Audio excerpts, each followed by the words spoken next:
Welcome to episode 34 of They Might Be Self-Aware. I am Hunter Powers, and back by popular demand. The fans are going crazy. It is the one, the only. The Daniel Bishop. Should I say the? Yeah. The Daniel Bishop? Yeah, absolutely. Absolutely. Okay, good. Well then yes, it's me. It's a me, Daniel Bishop. The Daniel Bishop. That was foreshadowing.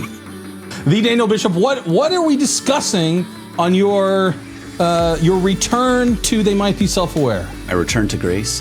Yes. Today we're going to talk about a whole bunch of stuff, Okay. like, but not limited to, AI and anime. Can a computer capture the soul of Studio Ghibli? I'm going to be taking a look at the black market for AI chatbots. Is it thriving? Indiana University says maybe. Also, how could ChatGPT help you clean up your LinkedIn spam?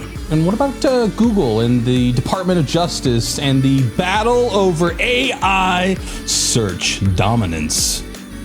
Also, generating Doom, the video game, not the creeping sense of. In real time, are we one step closer to AI-powered video games? Plus, Mario, as in Super Mario, makes a guest appearance. Kind of. It's all up next, folks, because you are listening to... They might be self-aware.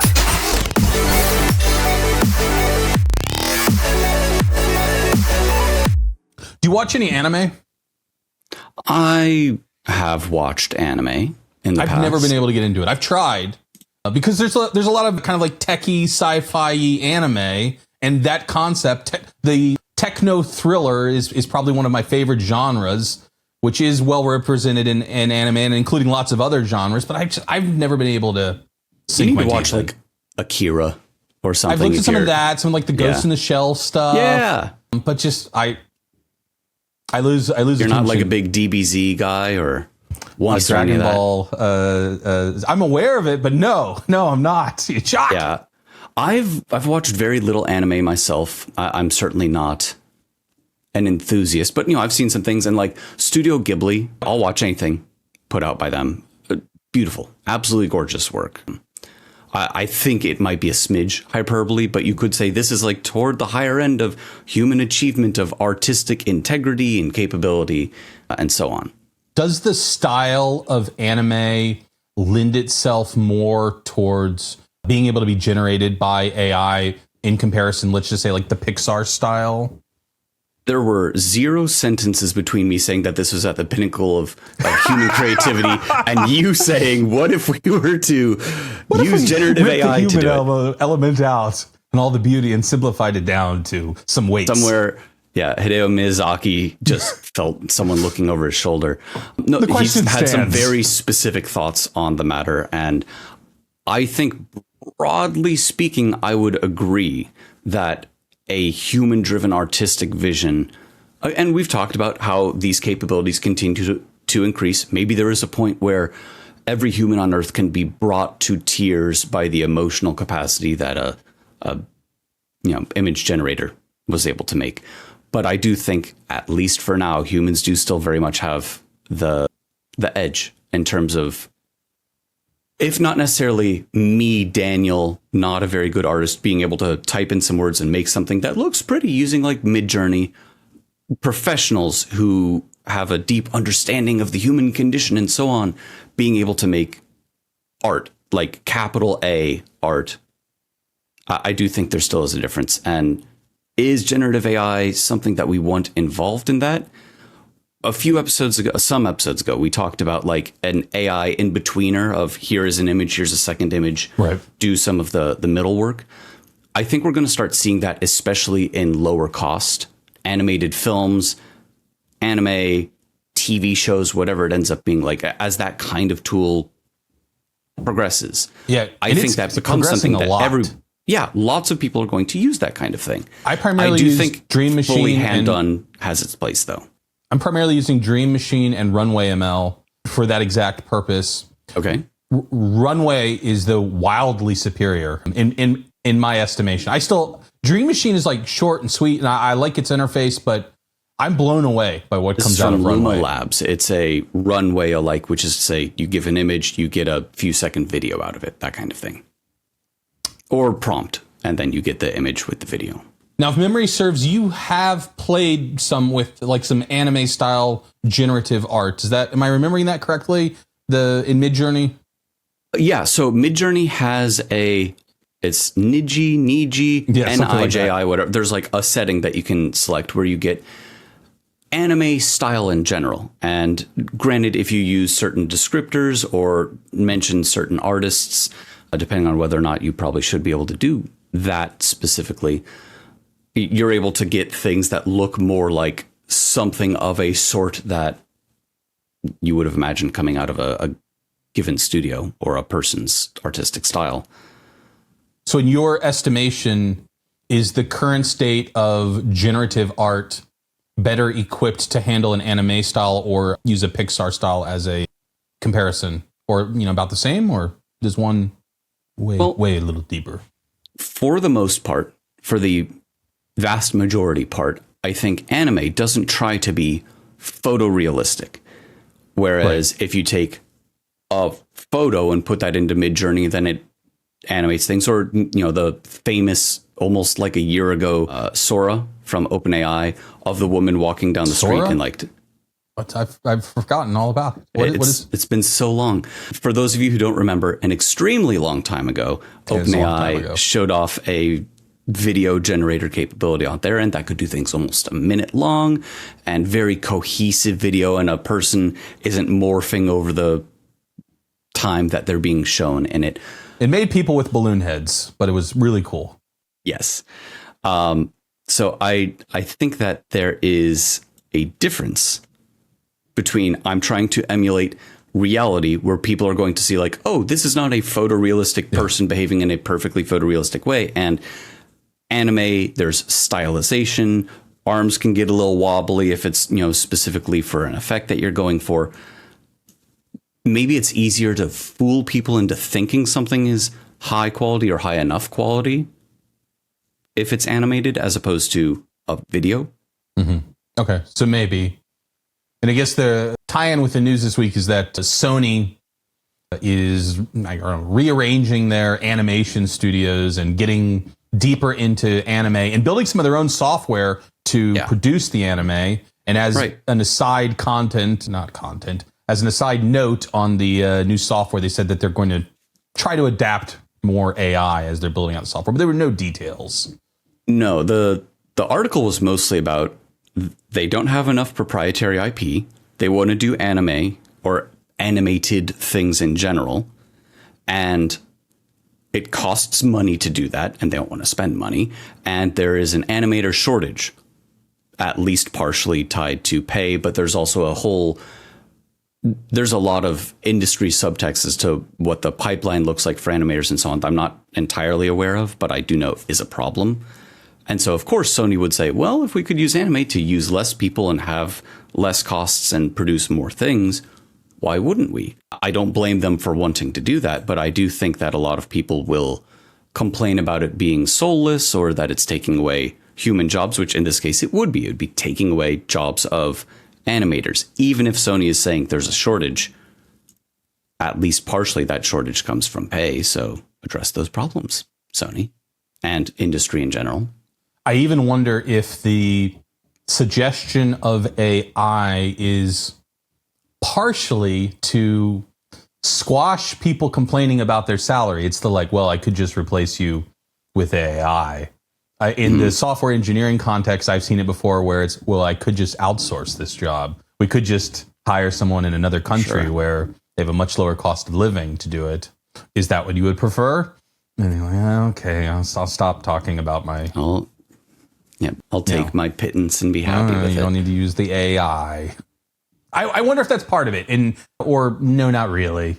Maybe. At a minimum, it's implicit. Yeah, it's going to be a looming specter over pretty much everyone's shoulder the more we go. Well, maybe those underpaid animators can turn to the black world of black market AI, where apparently you can pay for access to illicit chatbots to do your bidding. There was a paper that came out it was actually last week. What was the paper's name? It was a study from Indiana University Bloomington where I went.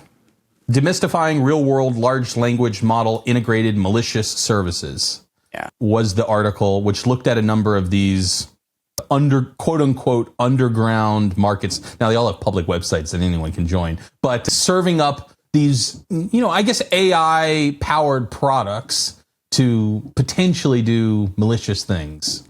More explicitly, AI for evil, as opposed to the very good, shiny, scrubbed, clean AI that your friends at OpenAI will sell you, and so on.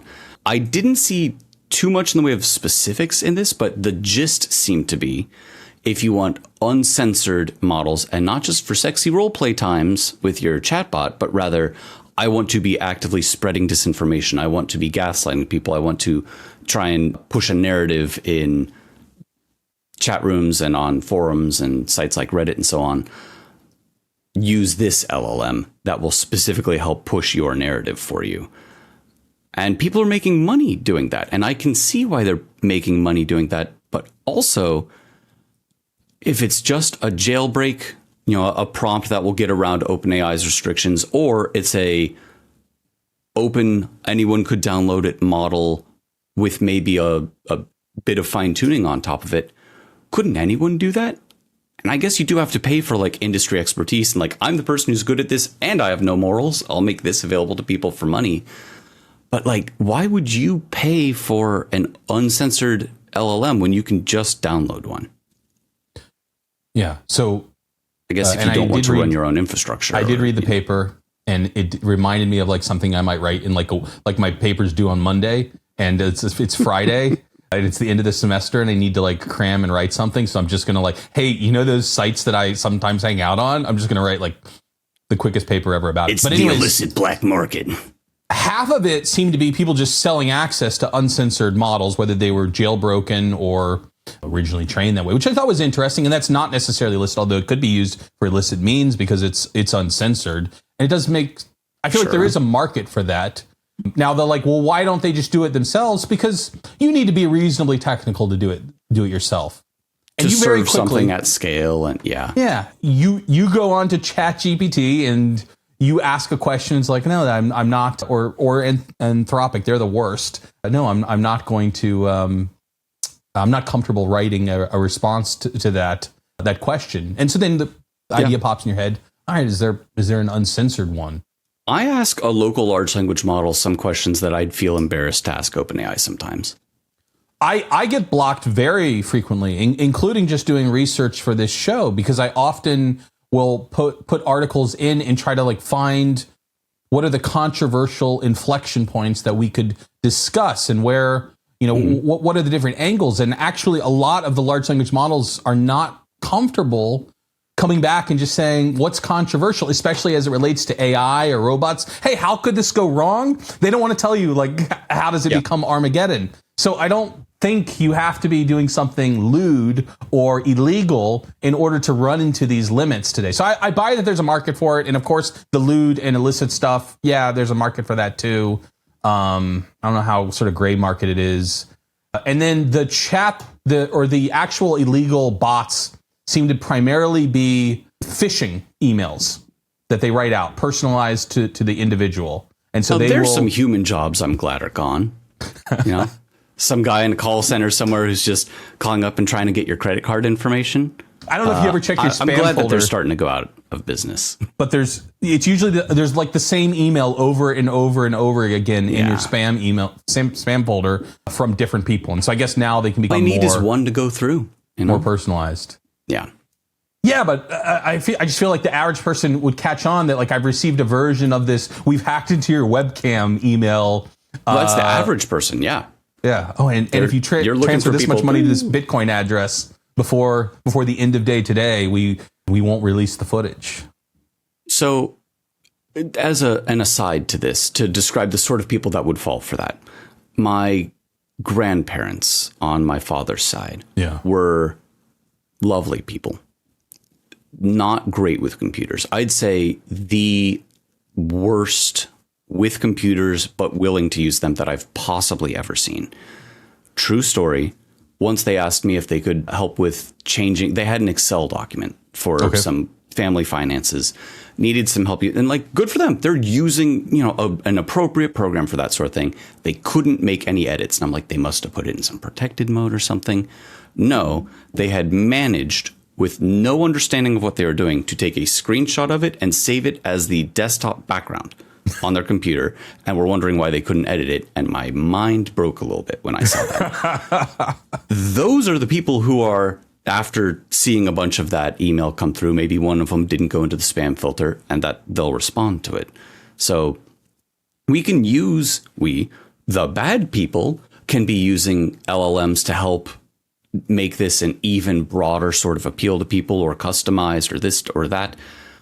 But it's the arms race that's always existed. We have spam filters, especially for, like, I use Gmail and barely ever get any actual spam visible to me in my inbox these days. My poor spam folder is creaking under the weight of everything that goes in there. But for people who don't use it, they're more susceptible to it. Why not continue the arms race as it has always gone? Use LLM powered ability, to actually look through this. Oh, here's a link that says it's to a website, but it actually links to a different website. AI powered, this is a potentially dangerous link. Or having looked through this, there's these weird misspellings that are consistent with XYZ. This is probably spam. When we've talked in the past about AI, generative AI, large language models, any of these buzzwords being more integrated with our daily lives instead of being disparate tools that power users reach out to, this, I think, is one of those perfect opportunities of, it should exist and it should be something everybody uses. Let LLMs help on the spam front. Yes. We already have, for Android phones, suspected spam caller popping up. I rarely get actual spam calls that I, pick up the phone. Oh, shouldn't have done that. Hang up. At most, like 1 or 2 a week get through to me at this point. Continue to use machine learning, generative AI, etc. Use those to help get scammers away from us. Let them continue to try to scam, but we can detect scams. We know what they look like. Completely agree. I find that I desperately want to be able to just define prompts for email filters and email responses. One example is I'll use LinkedIn, because we're popular on LinkedIn, if you didn't know. But I get like us and subscribe on LinkedIn too. I get a ton of spam from LinkedIn. Everybody wants to sell you something, sign it up, and I would love to just be able to a cheesy network. Write a prompt like, if they're trying to sell me something, put them in this folder, and every now and then I'll go and take a look through that. If they're trying to hire me for something, and if they want to give me money, that can go into this folder. And if they're just looking to like hang out, that can go into this folder. I'm just trying to grow my network. Yeah. Okay. But I don't think that exists yet. I'm just assuming it's still, obviously I could hack it together myself, but I'm assuming it's too expensive at scale to run every email message through. No, I think that's a pretty good idea. You make a large language model powered LinkedIn message filter where once a day or a week, it'll ping you with like, here's the 10 incoming requests. These people are probably asking to sell you a service. These people are trying to hire you. And these people are just looking to make friends on LinkedIn. What should I do about them? And then you just tell it in natural language, get rid of these, accept those, respond with a no thanks to them. Make it go away. Is that part of just a greater digital assistant, though? Should it be specific to just a LinkedIn thing? Or yeah, it's inevitable that Gemini will integrate it, and Apple Intelligence, the real AI, will integrate it.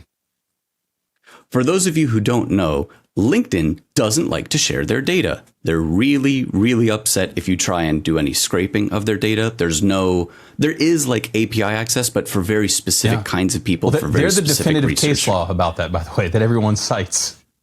Yeah. Because someone scraped all their data that was the publicly available profiles. LinkedIn sued them, but the scrapers won the lawsuit saying that, hey, it was publicly available information. It was legal to scrape it. It may not be so illegal now they to make it reproduce really hard to scrape it. They'll shut down any IP that's gone to too many profiles. LinkedIn has a vested interest in not letting other people take their data. whoever LinkedIn partners with and says, we're going to give OpenAI or Anthropic or Mistral or whoever, they get official access to LinkedIn data. That, I think, is one of those partnerships that's really going to open some eyes in surprise and fear. Are there any other companies where you're like, if they partner with a large language model to get access? Who are you most afraid that I covered it last week. Apparently $10 million is the standard amount for a check from OpenAI these days. But I'm going to say for like not really publicly available data. So the credit card company is an obvious example. Credit card company, maybe you're like Dun & Bradstreet's, companies like them where they know everything about every company, allegedly. And no, most of that's public information already. So they just have it all organized together. But poorly and often incorrect. I would look more towards private information. And so a White Pages type company. Say it again? Like a White Pages type company where it's just everyone's phone numbers and addresses. It's a bunch of personally identifiable information, the kind of thing that you wouldn't necessarily want getting freely out onto the internet. Yeah, whatever your backup service is. If OpenAI partners with LastPass, I don't think I'm going to be super thrilled about. And it's a little bit open question, but I don't know. I mean, one of my backup services is arguably Google with my email and my Google Drive, and I put all such sorts of stuff in there. I'll build out financial models that have tons of personal information there, and I don't know that, in theory they don't break that wall into there, but obviously they're deeply paired with the company because they are the company. Sure. Yeah. What if Gemini pops up and says, hey, new feature. Now we're completely integrated with your Google Drive and your Google Photos and your I don't think despite having just a few minutes ago said that we're going to have these tools more integrated with, the totality of our experiences. Some things I think need to stay standalone, right? Like my Google Photos, it's nice that you can search by like, show me the color purple and things, or show me from this location. Or from I want a degree of isolation. Month. Yeah, right. You used ChatGPT. Are you like a paying member of ChatGPT? I am. Do you use the history feature or do you leave that off? I turned off the learn about me and from me, but it does keep a history of each of my chats. Right. Yeah, that's what I meant. The learn about me part. Yeah, I turned it off too. I had like it on for a while, and I didn't like. I want to be operating in a box when I'm having my interaction with ChatGPT. I don't want it to be like, hey, I think weren't you talking about something similar 4 times ago? And it seemed like there you were. No. Forget about that. Don't pretend you know me. You know nothing. Right, but that's also the hope and dream for LLMs and it will have a long-term memory and live and grow and learn along with you, right? But I don't know that I want it. Right, now that the promise is becoming possible, we're not so sure that we wanted that technology after all. We mentioned Google. They, was recently they lost their lawsuit against the Department of Justice about search, potentially having a monopoly in search. Some of I think one of the primary examples of that was their agreement with Apple, where on Apple devices, Google is your one and only search experience unless you explicitly go to. They pay them a gajillion dollars per year. So the Department of Justice is trying to figure out how do we break up this monopoly. And this week they asked Google to provide them with detailed documentation on their AI strategy as relates to search. Which relates to search. Yeah.